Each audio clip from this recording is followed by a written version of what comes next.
ची निवडणूकही होत नव्हती। अखेर निवडणूक आयोगाने तारखा घोषित केल्या आणि ही रणधुमाळी सुरू झाली। पुणे महानगरपालिका ही राज्यातली क्रमांक 2 ची महानगरपालिका सर्वात मोठी आहे। ज्या महानगरपालिकेमध्ये जवळपास 165 नगरसेवक हे महानगरपालिकेमध्ये निवडून जातात आणि यंदा ही लढत आहे ती अतिशय रंगतदार बनलेली आपल्याला पाहायला मिळालेली आहे। आज संपूर्ण प्रचाराच्या तोफा या थंडावलेल्या आहेत, पण तब्बल 8 वर्षांनी निवडणुका होत आहेत आणि त्यामुळे सर्वच राजकीय पक्षांमध्ये एक उत्साह असेल असं आपल्याला सुरुवातीला वाटलेलं होतं आणि तो उत्साह देखील काही पक्षांमध्ये पाहायला मिळालेला होता। सुरुवातीला म्हणजे 15 दिवसांपूर्वी आपल्याला ही लढत एकतर्फी होईल असं वाटलं होतं, म्हणजे भाजप एक हाती सत्ता आणेल असं सुरुवातीला वाटत होते। मात्र ज्या पद्धतीने अजित पवार हे मैदानामध्ये उतरलेले होते त्यानंतर ही दुरंगी लढत खरं तर झालेली पाहायला मिळालेली होती। प्रामुख्यानं अजित पवार विरुद्ध भाजप असाच सामना आपल्याला या प्रचारादरम्यान पाहायला मिळालेला आहे। आतापर्यंत असाच प्रचार आपल्याला पाहायला मिळालेला होता। दुसरीकडे काँग्रेस, उबाटा, शिवसेना आणि मनसे हे जे 3 पक्ष एकत्र लढत होते ते मात्र फारसे प्रचारामध्ये सक्रिय दिसले नाही किंवा त्यांचे मोठे मोठे नेते आहेत ते सुद्धा आपल्याला प्रचारामध्ये पाहायला मिळालेले नाही। अशी परिस्थिती पुणे महानगरपालिकेच्या या निवडणुकीमध्ये पाहायला मिळालेली होती। पुणे महानगरपालिका काबीज करण्यासाठी अजित पवारांनी खरं तर जंगजंग पछाडलेला आहे, म्हणजे दिवस रात्र करून अजित पवार हे प्रचारामध्ये उतरलेले आपल्याला पाहायला मिळालेले होते आणि दुसरीकडे भाजपने मोठी ताकद या निवडणुकीच्या प्रचारामध्ये उतरवलेली होती। अगदी राज्यातले नेते, केंद्रातले नेते हे सुद्धा प्रचारासाठी पुण्यामध्ये आलेले पाहायला मिळालेले होते। गेल्या 2017ला जी निवडणूक झालेली होती त्या निवडणुकीमध्ये भाजपचे जवळपास 98 नगरसेवक निवडून आलेले होते आणि भाजपचा महापौर पुणे महानगरपालिकेमध्ये होता। तिथं राष्ट्रवादी म्हणजे आताच्या 2 राष्ट्रवादी त्यावेळेस एक होत्या, त्यांचे जवळपास 41 नगरसेवक पुणे महानगरपालिकेमध्ये होते। मात्र आता 2 राष्ट्रवादी वेगवेगळ्या झालेल्या होत्या आणि त्यामुळे पुणे महानगरपालिकेमध्ये अजित पवार हे महायुतीसोबत लढणार का अशी चर्चा सुरुवातीला सुरू झालेली होती। पण ज्यावेळेस या घोषणा झाल्या त्यावेळेस तातडीनं मुख्यमंत्र्यांनीच हे स्पष्ट केलं की पुण्यामध्ये आम्ही अजित पवार यांच्या सोबत लढणार नाही, तर एकनाथ शिंदे यांच्या शिवसेनेला घेऊन आम्ही एकत्र लढू, पण अजित पवार यांच्या सोबतची लढत ही मैत्रीपूर्ण असेल। पण अजित पवारांनी मात्र तो शब्द पाळला नाही आणि जसं विरोधक आणि सत्ताधारी हे एकमेकांच्या विरोधामध्ये निवडणुकीमध्ये उतरतात अगदी तसंच अजित पवार हे भाजपवर अक्षरशः तुटून पडलेले होते। पुण्यामध्ये भाजपने गेल्या 8 वर्षांमध्ये जो कारभार केलेला होता, म्हणजे 5 वर्ष त्यांची सत्ता होती, 3 वर्ष प्रशासक राज होतं, या माध्यमातून जी वाट पुण्याची लावलेली होती असा आरोप सातत्याने अजित पवार त्यांच्या जाहीर सभेतून आणि पत्रकार परिषदेच्या माध्यमातून करत होते। त्याला देखील तशाच पद्धतीचं उत्तर भाजपकडून देण्यात होत होतं आणि त्यामुळे ही रंगत खरं तर दुरंगी लढत पाहायला मिळत होती। सुरुवातीला ही चौरंगी लढत वाढत होती कारण की काँग्रेस, शिवसेना, मनसे हे एकत्र होते, दुसरीकडे एकनाथ शिंदे यांची शिवसेना सुद्धा होती। मात्र फ्रेममध्ये, माध्यमांच्या फ्रेममध्ये किंवा जनतेच्या फ्रेममध्ये फक्त अजित पवार आणि भाजप हे 2च प्रामुख्याने पक्ष पाहायला मिळत होते आणि त्यांचीच लढत खरं तर आहे का असा प्रश्न उपस्थित झालेला होता। अजित पवार भाजपच्या कारभाराचे वाभाडे सातत्याने काढत होते, तर भाजप सुद्धा त्यांना तशाच पद्धतीचं प्रत्युत्तर देत होतं। दुसरीकडे भाजप हा सगळ्यात मोठा पक्ष आहे। भाजपची रणनीती आपल्याला पाहिजे की अगदी मायक्रो प्लॅनिंग भाजपचं हे प्रत्येक निवडणुकीमध्ये पाहायला मिळत असतं। इथं सुद्धा सुरुवातीला भाजपकडून जवळपास 125 नगरसेवक आम्ही निवडून आणू अशा पद्धतीचा दावा करण्यात होता। मात्र कालांतराने त्याच्यामध्ये बदल होत गेला कारण की भाजपने जो सर्वे अंतर्गत केलेला होता त्याच्यामध्ये अनेक नगरसेवक हे पिछाडीवर असल्याचं पाहायला मिळालेलं होतं, म्हणजे अगदी भाजपची संख्या ही 95 पर्यंत आलेली होती। त्यामुळे मध्यंतरी मुख्यमंत्री देवेंद्र फडणवीस हे सुद्धा पुण्यामध्ये आलेले होते, त्यांनी सुद्धा प्रमुख पदाधिकाऱ्यांची कान उघडणी केली। एक दिवशी तर रवींद्र चव्हाण हे पुण्यामध्ये ठाण मांडून होते आणि नेमकं कोण कुठे कमी पडतंय याचा सुद्धा आढावा त्यांनी घेतलेला होता।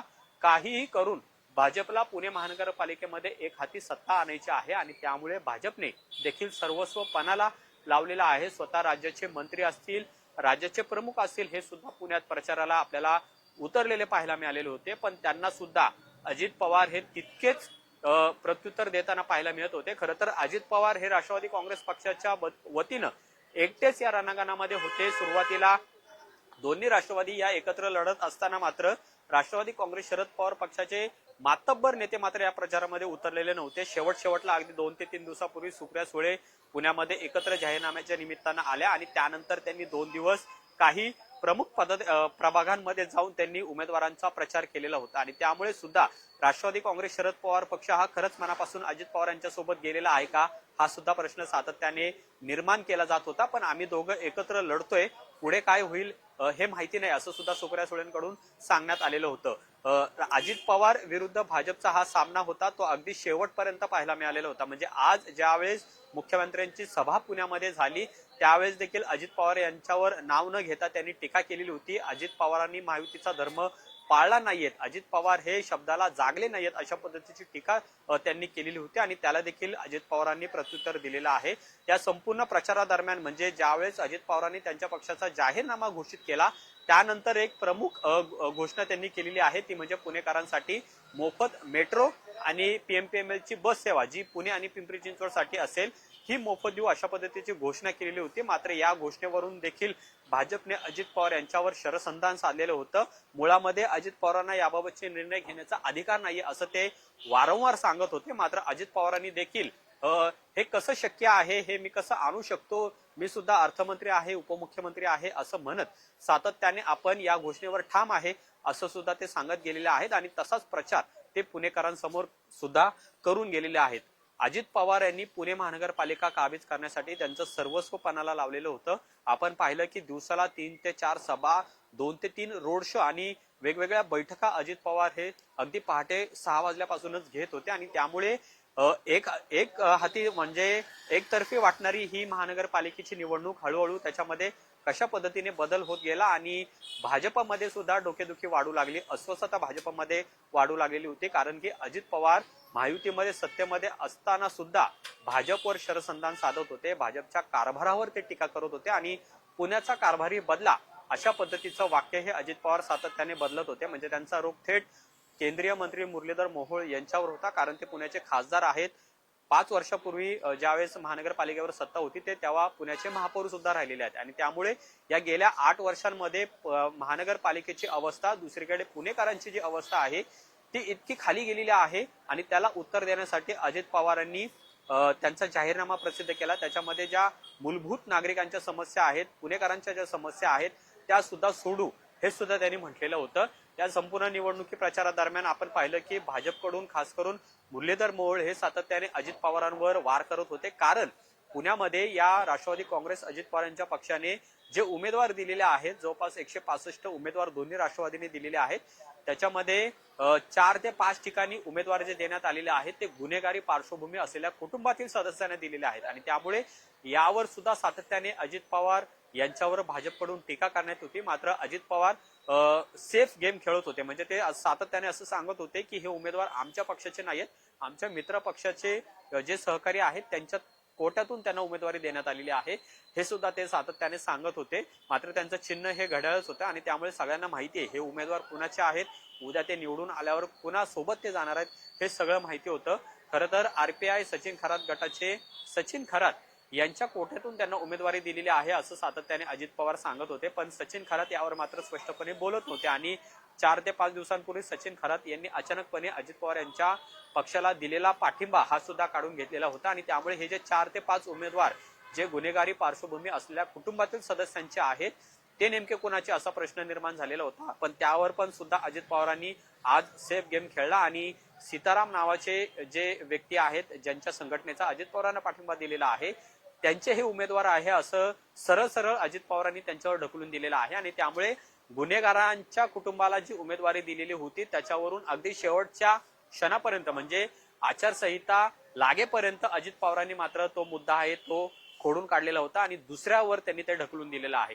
पण आता खरी लढत आहे ती 15 तारखेला असणार आहे. 15 तारखेला जे मतदान होणार आहे त्यामध्ये पुणेकर नेमकं कोणाच्या पारड्यामध्ये मतदान करतात हे पाहणं महत्वाचं आहे. कारण गेल्या 8 वर्षांमध्ये निवडणुका झालेल्या नाहीयेत आणि त्यामुळे एक मोठी नाराजी, रोष नागरिकांमध्ये आहे. नागरिकांचं कामं होत नाहीये अशा पद्धतीची ओरड आपल्याला याआधी सुद्धा अनेक वेळा पाहायला मिळालेली होती.